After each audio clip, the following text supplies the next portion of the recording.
Sabe uma palavra que a gente usa para tudo? Psicologia. Ah, com certeza. A gente fala que um vendedor tem uma psicologia boa para vender ou que alguém usa de psicologia para paquerar. Uhum. Até aquele amigo que sabe ouvir, a gente diz que ele tem psicologia para entender os outros. A gente usa tanto que, sabe, a palavra parece que se gastou um pouco. É verdade. A questão que fica martelando é essa psicologia do dia a dia, do senso comum. Ela tem alguma coisa a ver com a psicologia com P maiúsculo? Aquela de quem passa anos na faculdade? Pois é, essa é a primeira grande confusão que a gente precisa desfazer. E o legal é que a resposta não é um simples sim ou não. Essa sabedoria do cotidiano, que os materiais que a gente analisou chamam de psicologia do senso comum, ela é super importante. Ah, então não é para jogar fora. De jeito nenhum. Não tem nada de errado com ela. Pelo contrário, é o conhecimento que a gente acumula na marra, sabe? Vivendo, para conseguir navegar pelo mundo, entender as pessoas e resolver os pepinos do dia a dia. Entendi. A nossa missão hoje é justamente mergulhar nas fontes que a gente recebeu para separar uma coisa da outra. O que faz da psicologia uma ciência? E por que, como a gente vai ver, ela é uma ciência com desafios, assim, bem particulares. Gostei disso de não tem nada de errado com ela. Porque às vezes a gente trata o senso comum como se fosse um conhecimento menor, um achismo. Exato, um preconceito quase. Mas na prática é o que nos faz funcionar, né? Os textos que a gente leu até dizem que o cotidiano é a vida por excelência, o lugar onde as coisas simplesmente são. Exatamente. Pensa bem, o senso comum é um conhecimento que nasce da ação. Ele é intuitivo, é espontâneo, baseado em tentativa e erro e muito na tradição. Os exemplos que a gente encontrou são perfeitos para isso. Tipo qual? Imagina atravessar uma avenida movimentada. Você não saca uma calculadora para aplicar fórmulas de velocidade e distância? Claro que não. Você sente o trânsito, faz um cálculo mental numa fração de segundo e vai. Isso é o senso comum em plena ação. É quase uma inteligência corporal, assim. Como saber por quanto tempo o café fica quente na garrafa térmica sem ter a menor ideia das leis da termodinâmica? Isso. Ou o clássico chá de boldo da avó. A gente toma porque aprendeu que funciona para o estômago uma sabedoria passada de geração em geração. Ninguém precisa de um laudo sobre os princípios ativos da planta para sentir o alívio, sabe? Faz todo sentido. Esse conhecimento é vital. Se a gente precisasse redescobrir o mundo cientificamente, toda manhã a gente não sairia da cama. O senso comum é o nosso sistema operacional básico, focado em resolver o agora. Ok, entendi. O senso comum é o nosso kit de sobrevivência imediato. Mas então, como a ciência entra nessa história? Tem uma frase nos materiais que me pegou de verdade, que diz que a ciência se afasta da realidade para refleti-la e compreendê-la melhor. Parece um paradoxo, né? Totalmente. A gente imagina que a ciência é mergulhar de cabeça na realidade, não dar um passo para trás. Mas é exatamente esse passo para trás que muda o jogo todo. A ciência não aceita o é assim porque sempre foi. Ela transforma o óbvio em uma pergunta. A analogia com o Isaac Newton que aparece na nossa análise, ela é a melhor ilustração disso. A da maçã. Essa mesma. Pensa na cena. Por séculos, todo mundo viu maçãs caindo. Era um fato do cotidiano, senso comum puro. Coisas caem, fim da história. Uhum. Mas Newton não se contentou. Ele se afastou do fato e perguntou: por que a maçã cai sempre para baixo? Por que não cai para cima ou para o lado? E a lua? Por que ela não cai na nossa cabeça? Ele transformou o que era familiar em algo estranho, que precisava ser investigado. Exatamente. E a partir dessa abstração, dessa reflexão sistemática, ele não explicou só a maçã. Ele formulou a lei da gravitação universal, uma explicação que vale para a maçã, para a Lua e para galáxias há milhões de anos-luz. Nossa, e isso é ciência. É um tipo de conhecimento que busca um objeto claro, usa uma linguagem rigorosa, métodos que podem ser replicados e que vai se construindo sobre descobertas anteriores.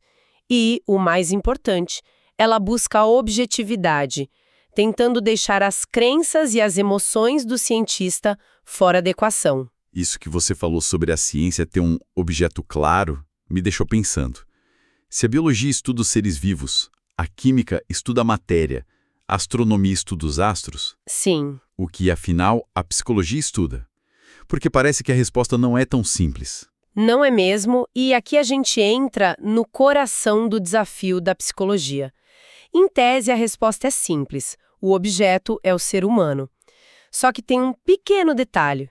O cientista que estuda o ser humano também é. Exato. Aquele distanciamento objetivo que um astrônomo tem de uma estrela é impossível para o psicólogo. Ele está, por definição, mergulhado até o pescoço naquilo que ele tenta estudar. E é por isso que a coisa toda vira essa, sei lá, conversa de loucos, onde cada psicólogo dá uma resposta diferente para a mesma pergunta. É bem por aí. A nossa análise mostra isso com muita clareza. Você pergunta para um psicólogo de orientação comportamental e ele vai dizer: o meu objeto é o comportamento, aquilo que eu posso ver, medir, observar. Faz sentido. É uma abordagem bem científica, no sentido clássico. Totalmente.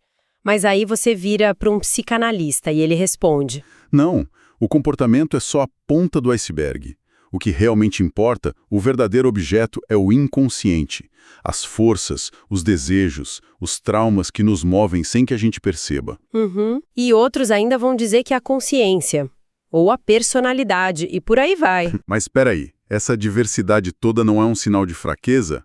Quer dizer, se cada um define o objeto de um jeito, como a gente pode chamar a psicologia de uma ciência coesa como a física, que tem leis que todo mundo aceita? Não parece meio bagunçado? Essa só provocação é excelente porque toca no ponto nevrálgico da questão. Muitos criticam a psicologia por isso.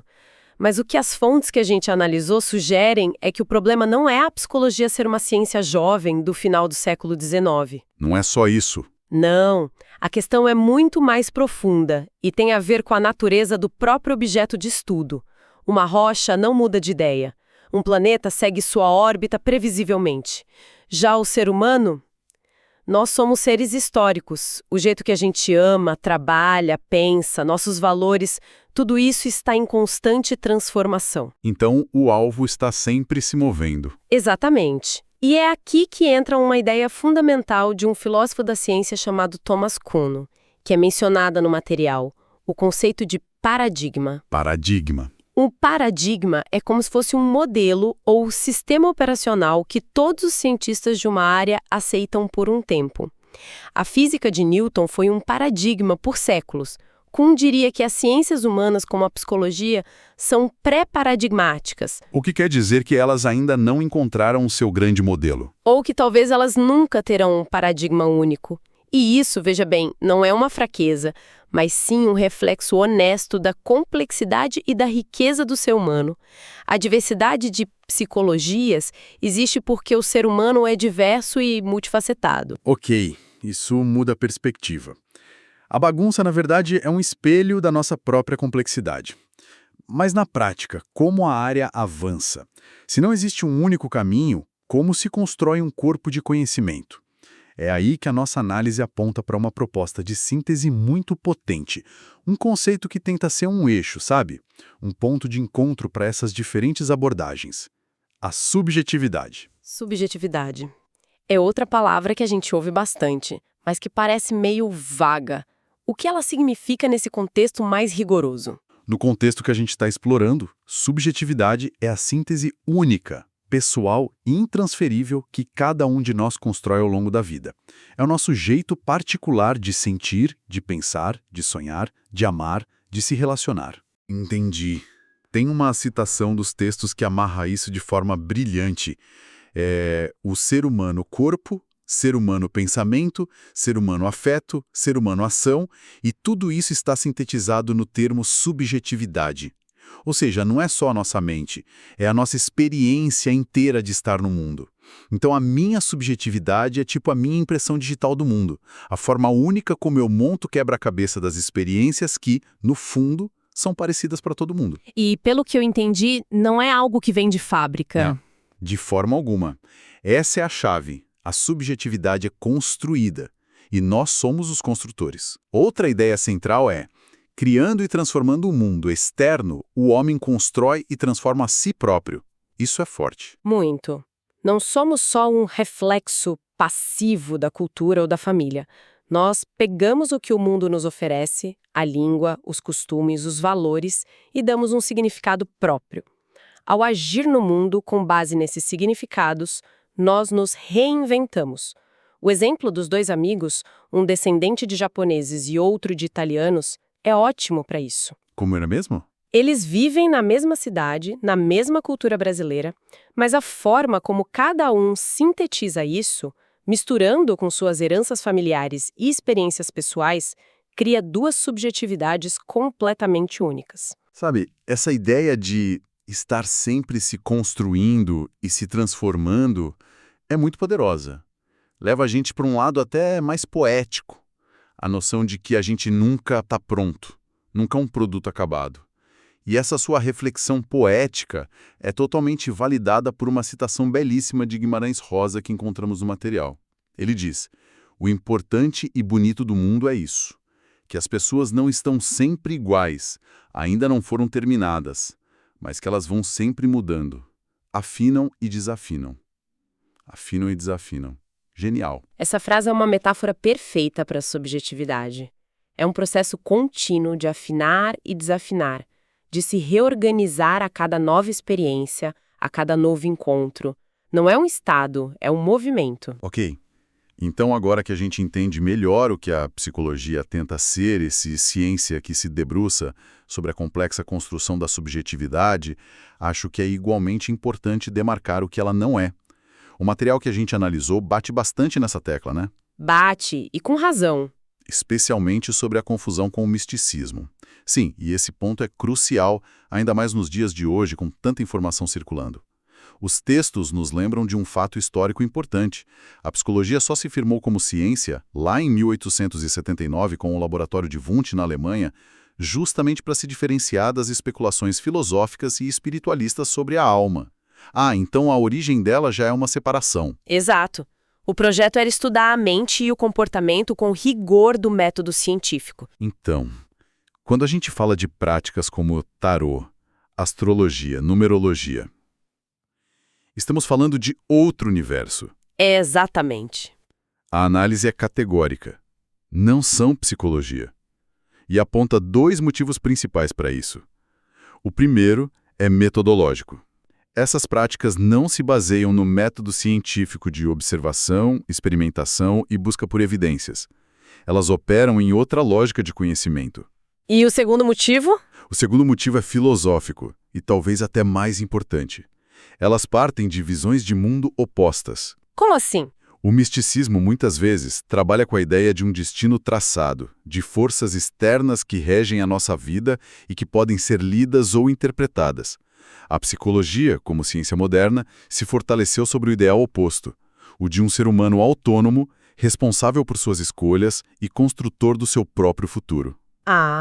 São premissas fundamentalmente diferentes sobre o que significa ser humano, como uma caça às bruxas, né? Com certeza.